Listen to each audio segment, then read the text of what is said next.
గణేష్ నిమజ్జనాలకు సంబంధించి మరింత సమాచారాన్ని అంబేద్కర్ స్టాచ్యూ నుంచి కృష్ణమోహన్ అందించడానికి లైవ్లో ఉన్నారు. కృష్ణమోహన్, ఎలా ఉంది అక్కడ సిచ్యువేషన్? ఆ గణేష్ నిమజ్జనాలు ఎంతవరకు వచ్చాయి? గణేష్ నిమజ్జన శోభాయాత్రలతోటి సందడిగా ఉందని చెప్పొచ్చు. ప్రస్తుతం అయితే హుసేన్ సాగర్ ప్రాంతం అంతా కూడా జనసందడిగా మారింది. శోభాయాత్రగా గణపతులను నిమజ్జనానికి తీసుకొస్తున్నారు. ఉదయం నుంచి కూడా వాళ్ళ మండపాల దగ్గర ఉద్వాసన పూజలు అవన్నీ కూడా పూర్తి చేశారు. ఆ తర్వాత స్వామివారికి సంబంధించినటువంటి పూజలు చేయడం, తర్వాత స్వామివారిని సంబంధించి శోభాయాత్రగా గంగమ్మ చెంతకు చేర్చడం అనేది ప్రాసెస్ జరుగుతుంది. దానికి సంబంధించి కూడా అత్యంత ఉత్సాహంగా శోభాయమానంగా ఈ శోభాయాత్రను నిర్వహించుకుంటూ కూడా గంగమ్మ తల్లి దగ్గరికి తీసుకొస్తున్నారు. ప్రస్తుతం హుసేన్ సాగర్ చుట్టుపక్కల మొత్తం కూడా మనం జనరల్గా ఇసుకేస్తే రాలనంత జనం అని అంటారు. అది మనం చాలాసార్లు వింటుంటాం. కానీ ఇప్పుడు హుసేన్ సాగర్ కావచ్చు, హైదరాబాద్లో ఉన్నటువంటి ప్రధానమైనటువంటి రోడ్లన్నీ కూడా ఆ మాటను గుర్తు చేస్తున్నాయి. ఎక్కడ చూసినా కానీ జనసందోహం ఉంది. ఎవరి నోట విన్నా కానీ గణనాథుడిని స్మరించుకుంటున్నటువంటి అవే కనిపిస్తున్నాయి.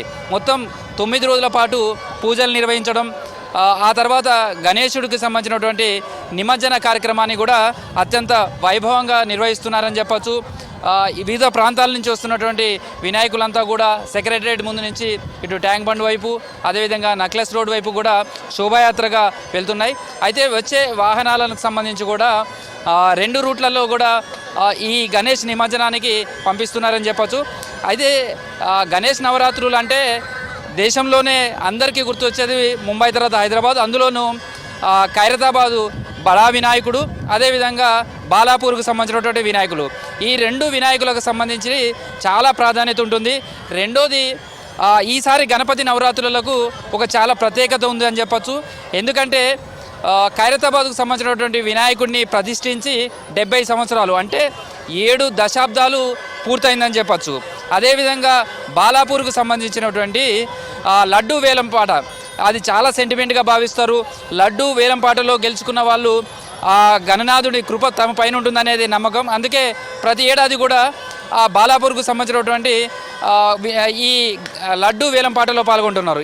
ఈ కార్యక్రమం, ఈ ఉత్సవాల్లో ఈ ప్రక్రియ మొదలయ్యి కూడా 30 సంవత్సరాలు అంటే 3 దశాబ్దాలు. మొత్తం హైదరాబాద్లో జరుగుతున్నటువంటి గణపతి నవరాత్రులకు, భాగ్యనగర్లో జరుగుతున్నటువంటి గణపతి నవరాత్రులకు ఇది ఒక ప్రత్యేకమైనటువంటి అంశంగా చెప్పుకోవచ్చు. 70 సంవత్సరాల నుంచి ఖైరతాబాద్కు సంబంధించినటువంటి గణేష్ ఉత్సవాలను నిర్వహిస్తున్నారు. 70 సంవత్సరాలు పూర్తయ్యాయి ఈసారితోటి. అదేవిధంగా బాలాపూర్కు సంబంధించినటువంటి లడ్డు ఏదైతే వేలమేస్తారో అది 3 దశాబ్దాలు అంటే 30 సంవత్సరాలు పూర్తయినాయి. ఈ సంవత్సరం గణేష్ ఉత్సవాలలో ఈ రెండింటిని చాలా ప్రముఖంగా ప్రాధాన్యతగా మనం చూడొచ్చు. అందుకనే గణపతికి సంబంధించి ఖైరతాబాదు బడా వినాయకునికి సంబంధించి కూడా 70 అడుగులలో కూడా 7 ముఖములతోటి ఆయన, సప్తముఖములతోటి కూడా ఆయన దర్శనమిచ్చారు. సేమ్ టైంలో గతంలో ఎప్పుడు కూడా గణపతి సంబంధించి ఖైరతాబాద్ బడా వినాయకుడిని నిమజ్జనం చేసే సమయంలో పూర్తిగా ఒక్కసారే ఆ గణపతి మునగడం అంటే గంగమ్మలో పూర్తిగా మునగడం అనేది జరగలేదు. కానీ ఈ 2 ఎలాంటి ప్రాధాన్యత అంశాలు ఉన్నాయో ఈసారి ఖైరతాబాద్కు సంబంధించినటువంటి వినాయకుడు కూడా నిమజ్జనానికి సంబంధించిన ప్రక్రియ మొత్తం కూడా సజావుగా పూర్తి కావడం, సేమ్ టైంలో నిమజ్జనం కూడా ఒకేసారి ఆ గణపతి గంగమ్మ చెంత పూర్తిగా మునగడం అనేది కూడా ఈసారి నిమజ్జనంలో ఒక ప్రత్యేకతగా చెప్పుకోవచ్చు.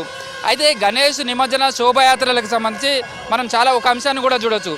ఇక్కడ వయస్సుతోటి సంబంధం లేదు. పిల్లలు కావచ్చు, పెద్దలు కావచ్చు, ఎవరైనా సరే ఆ భక్తి పారవస్యంలో తన్ముఖలై ఉంటారు. అందుకే ఆ గణనాథుని తీసుకువెళ్ళే సమయంలో కూడా వాళ్ళను మైమరిచిపోతారని చెప్పచ్చు. వాళ్ళ డ్యాన్సులు కావచ్చు, వాళ్ళ ఉత్సాహం కావచ్చు, వాళ్ళ సందడి కావచ్చు, ఇవన్నీ మనకు చూస్తే అదే కనిపిస్తుంది.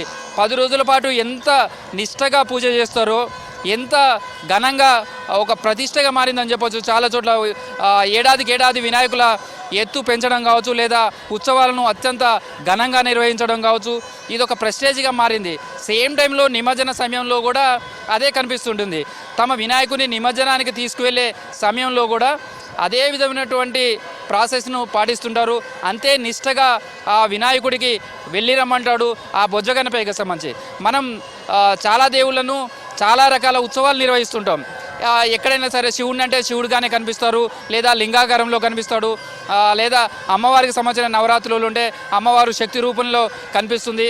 ఒకే రకమైనటువంటి రూపాలలో ఆయా దేవతలు కనిపిస్తారు. కానీ గణేష్కు సంబంధించినటువంటి వినాయక చవితి కావచ్చు, వినాయక నవరాత్రులకు సంబంధించి మాత్రమే ఆ గణనాథుడు ఒక్కొక్క వారి ప్రాంతాలలో కొందరు అనేక రూపాలలో కోరిన కోరికలు తీర్చే ఆ గణనాథుడు అనేక రూపాలలో దర్శనమిస్తుంటాడు. శివుడి ఆకారంలో కూడా ఉంటాడు.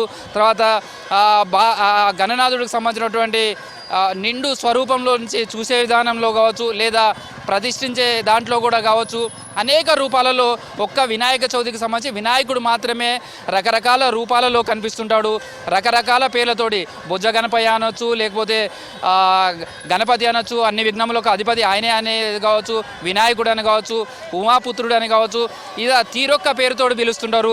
తీరొక్క రూపంతో ఆ గణనాథుడు కనిపిస్తాడు అని చెప్పుకోవచ్చు. అయితే ఉద్వాసన పలికే సమయంలో అంటే శివపుత్రుడు అయినటువంటి వినాయకుడికి సంబంధించి ఉద్వాసన పలికే సమయంలో అంటే మండపంలో అప్పటి వరకు ప్రాణప్రతిష్ఠ చేసి పూజలు నిర్వహించిన తర్వాత ఉద్వాసన జరిపే సమయంలో పూజ తరం తర్వాత కూడా శోభాయాత్రలు అనేది అత్యంత వైభవంగా నిర్వహించడం, మన కల్చర్ను ప్రతిబింబించే విధంగా ఉంటాయి. కోలాటాలు ఉంటాయి, డ్యాన్సులు ఉంటాయి, ఇక తీన్మార్ స్టెప్పులు కనిపిస్తూ ఉంటాయి. సేమ్ టైంలో గంగమ్మ దగ్గరికి తీసుకొచ్చిన తర్వాత కూడా గంగమ్మకు పూజ చేయటం అనేది మనం ప్రత్యేకంగా ఖైరతాబాద్ వినాయకుడి నిమజ్జన సమయంలో అది మనకు చాలా స్పష్టంగా కనిపిస్తుంది. వినాయకుని నిమజ్జనం చేయడం అంటే తీసుకొచ్చి నీళ్ళల్లో వేయటం అనేది కాదు, మొదటగా గంగమ్మను పూజించడం అనేది కనిపిస్తుంటుంది. మనకు కొంత ఖైరతాబాద్ వినాయకుడి నిమజ్జన సమయంలో ఆ ప్రాసెస్ ప్రత్యేకంగా కనపడుతుంది. అన్ని వినాయకుల నిమజ్జన సమయంలో కూడా అలాంటిదే కనిపిస్తుంటుంది. సేమ్ టైంలో ఇప్పుడు మనం చూడొచ్చు హుస్సేన్ సాగర్ పరిసర ప్రాంతాలు కావచ్చు, ఇటు సెక్రటరేట్ ముందు నుంచి ట్యాంక్ బండ్ వెళ్ళే రూట్ కావచ్చు, అదేవిధంగా నక్లెస్ వెళ్ళే రూట్ కావచ్చు, మొత్తం జనసందోహంగా ఉంది. వినాయకులను తీసుకువెళ్తున్నటువంటి దృశ్యాలే కనిపిస్తున్నాయి. ఆ వినాయకుడిని గంగమ్మ చెంతకు చేర్చే సమయంలో పోలీసుల రోల్ చాలా కీలకంగా ఉంటుంది. ఇప్పటివరకు వినాయక మండపాల దగ్గర సెక్యూరిటీ కావచ్చు, లేకపోతే ఇవన్నీ ఒక తీరుగా ఉంటే గణేష్ నిమజ్జనానికి సంబంధించి కూడా చాలా సజావుగా నిర్వహించాల్సి ఉంటుంది. చాలా పెద్ద పెద్ద వెహికల్స్లలో, కంటైనర్స్లలో వినాయక విగ్రహాలన్నీ కూడా నిమజ్జనానికి తీసుకువెళ్తుంటారు. ట్రాఫిక్ సంబంధించినటువంటి సమస్యలు ఉంటాయి. తర్వాత భక్తి పార్వశ్యంతో ఉన్నటువంటి భక్తులు ఆయా వినాయకుడిని తీసుకువెళ్ళే సమయంలో ఎక్కువసేపు తన్మయత్వంతో డ్యాన్సులు వేస్తూ ఉంటుంటారు. అలాంటి వాళ్ళను కూడా వాళ్ళ సెంటిమెంట్ను గౌరవించాలి, వాళ్ళందరినీ కూడా నచ్చజెప్పాలి. మళ్ళీ సేమ్ టైంలో స్పీడ్గా గణేష్కి సంబంధించినటువంటి నిమజ్జన కార్యక్రమాన్ని పూర్తి చేయాలి. చాలా పెద్ద టాస్క్ పోలీసుల మీదనే ఉంటుంది. అందుకే చాలా ఓపికగా చూస్తున్నారు పోలీసులు కూడా. 2 వీలర్స్ మీద వెళ్ళే వాళ్ళు కావచ్చు, చిన్న చిన్న విగ్రహాలను తీసుకొని వెళ్ళే వాళ్ళని కావచ్చు, రకరకాల ట్రాఫిక్ డైవర్షన్స్ ఉన్నాయి, వాళ్ళందరినీ నచ్చజెప్పి పంపించే ప్రయత్నం. సేమ్ టైంలో బడా వినాయకులకు సంబంధించినటువంటి పెద్ద వినాయకులను నిమజ్జనానికి వెహికల్స్ అన్నింటిని కూడా మళ్ళీ నిమజ్జనం ఏదైతే పాయింట్స్ వాళ్ళకు కొన్ని ఇచ్చారో క్రెయిన్ల దగ్గరికి, అక్కడికి వాటిని అన్నింటినీ పంపించే విషయంలో కావచ్చు, ట్రాఫిక్ సంబంధించినటువంటి సమస్యలు, అదేవిధంగా లా అండ్ ఆర్డర్ ఇష్యూస్ కావచ్చు, లేదా కుటుంబ సభ్యులతోటి వీళ్ళంతా కూడా వస్తారు నిమజ్జనానికి, ఫ్యామిలీస్ తోడు వస్తారు. అలాంటి వాళ్ళకు సంబంధించి కూడా ఎలాంటి ఇబ్బందులు పడకుండా పోలీసుకు సంబంధించినటువంటి సెక్యూరిటీ చాలా కీలకంగా ఉండొచ్చు అని చెప్పచ్చు. అందుకనే కమాండ్ కంట్రోల్ రూమ్ నుంచి ఎప్పటికప్పుడు పోలీసు విభాగాలు పర్యవేక్షిస్తున్నాయి, కావాల్సినటువంటి ఇండికేషన్స్ ఇస్తున్నాయి. ఎక్కడైనా క్రౌడ్ ఎక్కువగా ఉంటే ఆ ప్రాంతాలకి స్పెషల్ పార్టీ పోలీసులు వస్తున్నారు, అక్కడి నుంచి కూడా క్లియర్ చేసే ప్రయత్నం చేస్తున్నారు. దీంట్లో కింద స్థాయి నుంచి మొదలు పెడితే ఐపీఎస్ సీనియర్ అధికారుల వరకు కూడా తమ రోల్ పోషిస్తున్నారని చెప్పచ్చు. మనకు కనిపిస్తుందంతా కూడా అదే. చాలామంది పోలీసులు అక్కడి నుంచి ఉన్నటువంటి భక్తులు చాలామంది ఒక్కసారైనా కానీ వినాయకునికి సంబంధించినటువంటి నిమజ్జన కార్యక్రమంలో పాల్గొనాలి, నిమజ్జనం జరిగే సమయంలో ఖచ్చితంగా తాము చూడాలి అనే చాలామంది కోరుకునే వాళ్ళంతా కూడా వచ్చే భక్తులతోటి ఈ ప్రాంతం అంతా కూడా కిక్కిరిసిపోతుంది. ఎటు చూసినా ఆ గణనాథుడి నామస్మరణలు, ఆ వినాయకుడికి సంబంధించినటువంటి నిమజ్జనం కళ్ళారా చూసేందుకు వచ్చే వాళ్ళు ఉంటున్నారు. అయితే వాళ్ళు ఎక్కువ మంది క్రౌడ్ కంట్రోల్ చేయడంలో కావచ్చు, లేదా నిమజ్జనం సజావుగా ప్రశాంతంగా పూర్తి చేయడంలో కావచ్చు, పోలీసులు అయితే నిర్విరామంగా పనిచేస్తున్నారని చెప్పవచ్చు. అవే మనకు కనిపిస్తున్నాయి. నిమజ్జనం అయిపోయిన తర్వాత మళ్ళీ ఆ వెహికల్స్ను మరో రూట్లో కూడా బయటికి పంపిస్తున్నారు. వెళ్ళే సమయంలో పోయేటప్పుడు అయితే ఎంత ఉత్సాహంగా డ్యాన్సులు వేస్తూ కూడా ఆ గంగమ్మ చెంతకు వినాయకుడిని తీసుకువెళ్లారు.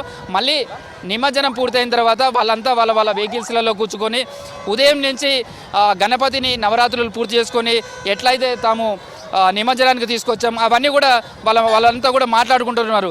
చూడొచ్చు, అంత కలర్ఫుల్గా ఒకే డ్రెస్, అంటే వాళ్ళ ఏరియాకి సంబంధించినటువంటి నిమజ్జనానికి వచ్చే వాళ్ళంతా కూడా ఒక డ్రెస్ కోడ్ కూడా పాటిస్తున్నారు. అట్లా డ్రెస్ కోడ్ పాటిస్తూ గణేష్ నిమజ్జన కార్యక్రమంలో పాల్గొంటున్నారు. నిమజ్జనానికి వెళ్ళే వాళ్ళేమో ఉత్సాహంగా డ్యాన్సులు వేస్తున్నారు, వాళ్ళను మైమర్చిపోతున్నారు. భక్తి పార్వశ్యంతో గణనాథుని నిమజ్జనానికి తీసుకువెళ్తున్నారు. తర్వాత నిమజ్జనం పూర్తయిన తర్వాత కూడా వాళ్ళంతా మళ్ళీ తిరిగి వెళ్ళేటప్పుడు కూడా అదే వెహికల్స్లో కూర్చొని నిమజ్జనానికి ఎంత ఉత్సాహంగా వెళ్ళాం, గణేష్ నిమజ్జనం ఈ ఏడాది ఎంత బాగా నిర్వహించుకున్నాం అనుకునేది మాట్లాడుకుంటూ తిరిగి తమ ప్రాంతాలకు వెళ్తున్నారు. అయితే గణేష్ నిమజ్జనానికి సంబంధించి కూడా వినాయకులను తీసుకొచ్చే సమయంలో కూడా వాళ్ళకు పులిహోర కావచ్చు, లేదా రకరకాల ప్రసాదాలు కావచ్చు, ఇవన్నీ కూడా పంచిపెడుతూ గణనాథులను అయితే హుస్సేన్ సాగర్లో ఉన్నటువంటి నిమజ్జనానికి తీసుకువెళ్తున్నారు. చంద్రిక.